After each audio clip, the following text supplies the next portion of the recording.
Hello everyone, welcome to the session. मेरा नाम है विष्णु दत्त। आज की इस वीडियो में हम चर्चा करेंगे कि जो 2024 का पेपर हुआ है अभी संडे को 16 जून को, उस पेपर के अंदर सीसेट के पेपर का लेवल क्या था। ठीक है, बहुत सारे लोग चर्चा कर रहे हैं कि जो लोग पेपर नहीं दे के आए, एक मेरा दोस्त है, उसने इस बार का अटेम्प्ट मिस कर दिया, पढ़ने में भी ठीक ठाक एवरेज ही है, तो वो कह रहा था मुझे शाम को कि भैया इस बार तो ना गलती कर दी यार, पेपर दे देना चाहिए था, पेपर बहुत आसान है। दूसरा, कुछ लोग जो पेपर में बैठे थे वो लोग कह रहे हैं कि नहीं सर, ठीक है, पेपर वन थोड़ा सा पिछले साल के मुकाबले थोड़ा सा था, मतलब थोड़ा सा हल्का सा, पिछले साल बहुत टफ था तो थोड़ा सा हल्का, यानी कट ऑफ बढ़ने के चांसेस हैं। अगर पिछली बार कट ऑफ 75.41 थी तो इस बार शायद मे बी 90 के अराउंड जाएगी, या कुछ भी तरह तरह के एनालिसिस में, यहाँ पे कट ऑफ नहीं बता रहा हूं आपको पेपर वन की, मतलब इतना था कि 10-15-20% कट ऑफ बढ़ने के चांसेस है। ठीक है, तो इतना थोड़ा सा इजी लेवल पे था, थोड़ा सा लेवल हल्का आया था। पेपर वन की जीएस की बात कर रहे हैं हम। पेपर टू के बारे में चर्चा हो रही है, तो जो लोग पेपर में बैठे थे वो लोग कह रहे हैं कि नहीं सर, पेपर में गहराई थी, और जो लोग बाहर से देख रहे हैं पेपर को, बाद में देख रहे हैं, वो कह रहे हैं कि नहीं आसान था। तो हकीकत क्या है? ठीक है, तो आज की इस वीडियो में मैं आपको बताऊंगा। पेपर वन की चर्चा हम नहीं करेंगे, और ये ध्यान रखना कोई कट ऑफ वगैरह अगर मैंने कुछ ऐसा शब्द इस्तेमाल किया तो वो रियलिटी नहीं है। मैं लोगों के एनालिसिस के बेस पे बात कर रहा हूं, बच्चों के एनालिसिस के बेस पे बात कर रहा हूं। ठीक है, मैं आपको एक ऑनेस्ट जो एनालिसिस है वो दूंगा सीसेट के पेपर का। ठीक है, कि सीसेट का पेपर कैसा आया था, कितनी सच्चाई है, पेपर इजी था कि टफ था, इसके बारे में हम लोग चर्चा करेंगे। ठीक है, तो सबसे पहले तो अगर मैं बात करूं 2024 सीसेट के पेपर की, ठीक है, हम लोग सिर्फ सीसेट के पेपर की बात करेंगे। तो नंबर ऑफ क्वेश्चंस देखें हम पहले तो अगर मैं बात करूं टोटल 80 क्वेश्चन में मैथ के कितने क्वेश्चन थे, रीडिंग कॉम्प्रिहेंशन के कितने क्वेश्चन थे, और आपका रीजनिंग के कितने क्वेश्चन थे। ठीक है, तो रीजनिंग के 15 क्वेश्चन थे इस बार, रीडिंग कॉम्प्रिहेंशन 27 क्वेश्चन है, और जो 38 क्वेश्चन है वो मैथ के क्वेश्चन है। ठीक है, तो अगर ओवरऑल लेवल की बात करोगे तो 2023 के पेपर में और 24 के पेपर में क्या डिफरेंस है। 23 का पेपर बहुत टफ था, तो 24 का पेपर आपको लग रहा होगा इजी है, तो इसमें कोई सच्चाई नहीं है। पहली बात तो ध्यान रखिएगा। 23 और 24 के पेपर की अगर मैं बात करूं तो 23 का पेपर देखने में भी टफ था। आप 23 के पेपर को देखोगे तो क्वेश्चन बहुत लंबे लंबे हैं, प्रैक्टिकल क्वेश्चन बहुत लंबे लंबे हैं। ठीक है, लेकिन 24 के क्वेश्चन में क्वेश्चन इतने बहुत लंबे नहीं थे। अगर स्टेटमेंट वाले कुछ क्वेश्चन छोड़ दूं मैथ में तो इतने लंबे नहीं थे, लेकिन गहराई थी, आप देखकर ऐसे सोल्व नहीं कर सकते थे। ठीक है, और कुछ लोगों ने 2-3 क्वेश्चन देख लिए परसेंटेज टाइप के जो इजी थे, और उनको लगा, उसी के बेस पे कहना शुरू कर दिया कि नहीं यार ये तो पेपर आसान था। बिल्कुल भी गड़बड़ मत करना। तो पहली बात तो 2024 का पेपर भी टफ है, पेपर जो है वो कंसेप्चुअल है, ये बात ध्यान रखना। आप कोई डायरेक्ट ट्रिक या कोई डायरेक्ट ऐसी चीजें नहीं यूज कर सकते थे। ठीक है, कंसेप्चुअल पेपर है। आप सिंपल सा एग्जाम्पल ले लो। जैसे एक क्वेश्चन था कि 222 की पावर है 333, ठीक है, और प्लस 333 की पावर है 222, तो आपको ये बताना था ये किससे डिविजिबल है। भाई देखने में, मतलब जिसको कंसेप्ट नहीं पता, जिसको यूनिट डिजिट का कंसेप्ट नहीं पता, एक ऑप्शन को छोड़ दूं तो बाकी सारे ऑप्शन एलिमिनेट हो रहे थे। ठीक है, क्योंकि अब यहां से देखोगे इसकी यूनिट डिजिट आएगी, जो इसकी यूनिट डिजिट आएगी वो आएगी 2 + 3 की पावर 2 9, तो 11, लास्ट में 1 आएगा। तो 3 ऑप्शंस के अंदर ये था कि ये 2 से डिवाइड होगा, 2 3 37 ऐसे।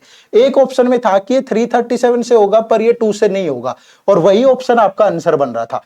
तो मतलब ट्रिक भी लग रही थी, तो कंसेप्ट के बेस पे लग रही थी। ऐसा नहीं है कि कुछ भी आप सीधा उठाया और चेक कर लिया, ऐसे नहीं था भाई। ठीक है, तो पेपर में गहराई थी, टफ था पेपर, कंसेप्चुअल था पेपर, बात याद रखिएगा। ठीक है, दूसरा, अब मैं कंपोनेंट वाइज आपको बताता हूं। जैसे रीजनिंग के क्वेश्चन है, 15 क्वेश्चन में अगर मैं बोलूं तो 4 से 5 क्वेश्चन ऐसे थे तो इजीली डुएबल थे। ठीक है, जैसे कोडिंग एंड डिकोडिंग के क्वेश्चन थे। ठीक है, एक आध कैलेंडर की ट्रिक थी या क्लॉक की ट्रिक थी, तो डुएबल थे। लेकिन 5-7 सवालों में जो बाकी क्वेश्चन है उनको करने में आपका टाइम लग रहा था, बाकी क्वेश्चन आपके लेंदी थे, ऐसा नहीं है कि इजी था। ठीक है, दूसरी बात, तो ओवरऑल रीजनिंग के क्वेश्चन की एक तो रेशियो बढ़ा है, पिछले साल 11 ही सवाल थे, इस बार 15 आ गए, तो शायद लोगों को इसलिए भी लगा होगा कि थोड़ा सा पेपर उस तरफ है। लेकिन मैं कहूंगा कि 4-5 क्वेश्चन थोड़ा आसान थे, लेकिन बाकी क्वेश्चंस में टाइम लग रहा था प्रॉपर, और टाइम बड़ा इश्यू होता है, लेंदी थे पेपर। ठीक है, दूसरा रीडिंग कॉम्प्रिहेंशन जो है, इंग्लिश कॉम्प्रिहेंशन, ये देखने में किसी को भी कैसा लग रहा हो, लेकिन मैं आपको बता रहा हूं इस बार लास्ट ईयर के मुकाबले 23 के मुकाबले रीडिंग कॉम्प्रिहेंशन डिफिकल्ट था, टफ था। ठीक है, इंग्लिश के जो कॉम्प्रिहेंशन थे वो टफ थे, एब्स्ट्रैक्ट था पूरा का पूरा। ऐसा नहीं है कि मतलब बहुत सारी चीजें जैसे साइंस पे या जिस पे जो कोर टॉपिक होते थे यूपीएससी के, उन पे नहीं पूछा गया। ठीक है, तो थोड़ा सा पेपर एक अलग तरीके से सेट किया गया था इस बार, तो रीडिंग कॉम्प्रिहेंशन टफ था। ठीक है, उसके बाद अगर मैथ की बात करूं, 38 क्वेश्चन ये, तो मैथ का लेवल भी, अगर मैं यहां से ये हटा देता हूं 24 वाला, मैथ का भी जो लेवल था, मैथ में भी अगर आप कुछ 2-4 सवालों को छोड़ दे, 2-4 सवाल क्या थे, ये भी मॉडरेट थे, इजी नहीं थे। ऐसा नहीं है कि मतलब कोई देखते ही छूते ही क्वेश्चन सोल्व हो गया था, नहीं, 2-4 सवाल इजी भी थे बिल्कुल। जैसे मैं बोलूं कि परसेंटेज टाइप के कुछ क्वेश्चन थे, ठीक है, या एक आध रेशियो का सवाल था, तो वो क्वेश्चन इजी थे। ठीक है, ये वाले इजी थे, 2-4 मॉडरेट भी थे। लेकिन अगर मैं बात करूं तो 25 से जो 30 के बीच के क्वेश्चन थे, वो कंसेप्चुअल, कंसेप्ट पे बेस्ड क्वेश्चन थे, वो लेंदी भी थे। ठीक है, आपकी ताकत लग रही थी सोचने में। ठीक है, आपको उनको सोल्व करने में टाइम लग रहा था, और एक रिजल्ट तक पहुंचने में टाइम लग रहा था। ऐसा नहीं है कि हवा में कुछ भी हो रहा था। जैसे मैंने ये आपको एग्जांपल दिया, अब जिस बच्चे ने पढ़ रखा है तो वो तो यहाँ यूनिट डिजिट का कंसेप्ट लगा देगा, अदरवाइज तो बाकी तो ये सोचेंगे इसकी इतनी पावर लेना तो पॉसिबल ही नहीं है, कैसे सोल्व करोगे भाई, तो मुश्किल है। ठीक है, तो मैं ये कहूंगा आपको कि ओवरऑल जो पेपर है, ठीक है, ओवरऑल जो पेपर है वो टफ है। हाँ, 23 के मुकाबले में देखने में पेपर आसान लग रहा है, लेकिन जिन लोगों ने पेपर दिया एग्जाम हॉल में बैठ के, उनके अकॉर्डिंग, जिन लोगों ने पढ़ रखा था जिन लोगों ने, तो वो उनको ज्यादा दिक्कत तो नहीं आई होगी, उन्होंने सोल्व कर लिया होगा, लेकिन वो कंसेप्चुअली पढ़ के गए होंगे, उसी तरीके से सोल्व हुआ होगा। अदरवाइज बाकी लोगों के लिए दिक्कत थी। तो सीसेट सच में अब भी एक टास्क है, और पेपर 1 जीएस वाले पेपर के मुकाबले में भी टफ है। जीएस वाले पेपर के मुकाबले में पेपर 2 सीसेट टफ है, तो ये बात ध्यान रखिए। तो आप आगे जो भी प्रिपरेशन अपनी कर रहा है सीसेट को लेकर के, तो वो ध्यान रहे कि आपको अच्छे लेवल पे ही प्रिपेयर करना है। ठीक है, पेपर में क्वेश्चन बहुत स्टेटमेंट टाइप, मतलब बहुत लेंदी नहीं आए कि एक एक पेज का सवाल है, नहीं।